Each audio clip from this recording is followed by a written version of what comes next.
Hi, my name is Miley Oye. I'm a Senior Support Engineer at Google. In this third and final video in our series on third-party ad serving, we'll take a closer look at the nuts and bolts of how ad servers actually serve the ads we see. Let's walk through the process. First, our fictitious advertiser, SportsGear, has to place all of its ads into its ad server. The ad server then creates tags containing technical instructions on things like the ad size and where the ad should be located on the web page. The tags are sent to the publisher along with information about SportsGear's ad campaign, like the number of times to show each ad and whether to target the ad to a certain age, gender, interest, or geographic location. Next, our fictitious publisher, the New York Journal, puts the tags and instructions into its own ad server. So all of SportsGear's ad instructions go into the New York Journal's ad server, but the sports ads themselves stay on SportsGear's ad server. All of the New York Journal's other advertisers also send the New York Journal tags and instructions for their ad campaigns, but keep the ads themselves on their ad servers. So once the advertiser's ad server and the publisher's ad server are ready, they look something like this. What's in SportsGear's ad server? Its inventory of ads. What's on the publisher's side? The tags and instructions from the advertisers, including those from SportsGear. So what happens next? Well, let's say I come along and decide I want to check out the New York Journal's sports section.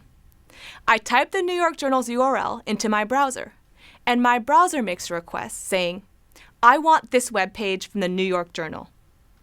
When this request reaches the New York Journal, its server then sends the page I want to my browser. As my browser loads the page, it understands that the page contains content, but no ad. So how does my browser get the ad? My browser follows the instructions provided by the New York Journal, which tells it to ask for an ad from the New York Journal's ad server. In this case, the New York Journal's ad server decides to show a SportsGear ad. Since the New York Journal's ad server doesn't have any actual ads, it instructs my browser, through the information in a tag, to get an ad from SportsGear's ad server, which is housing all of SportsGear's ad inventory. SportsGear's ad server has to figure out which ad to show. A cookie helps it do that. How? Well, at the same time the New York Journal's ad server sent my browser content, it also sent my browser a cookie.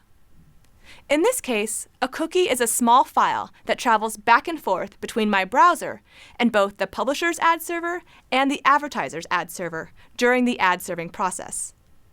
A cookie's job is to identify a browser. Each cookie has an ID, usually a combination of letters and numbers, that in this case identifies my browser to ad servers.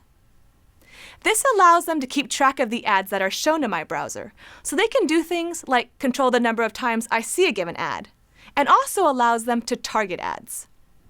So let's go back to SportsGear's ad server having to choose which ad I see. It may be the case, for example, that their basketball shoes are sold out, so the basketball shoe ads are ruled out. Or maybe it's too soon for the football season, so the football ads are ruled out as well. Or it could be that SportsGear wants to target its ads to a specific age or interest segment, so it chooses a SportsGear golf ad because the cookie allows it to associate my browser with a 30-year-old female golfer. Now that we've got a SportsGear golf ad, what happens next? Well, when SportsGear's ad server sends the SportsGear golf ad to my browser, it also sends along a cookie that allows it to identify my browser.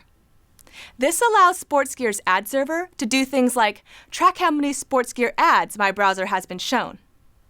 After this entire process, I finally see a SportsGear golf ad. Here it is. A lot goes on in the second or two it takes for a web page to load in my browser. And you can see all this activity happening if you check out the bottom left of your screen as the URL requests are processed. You'll see that in the course of a few seconds, your browser is sending requests to one or more ad servers, even though you never went to these ad server sites. And this whole process is done automatically by computer servers. No people are involved in selecting or serving display ads. That's how it can all happen so quickly. So I hope this video series gives you a better idea of how third-party ad serving works. Thanks for watching. And thanks for using Google.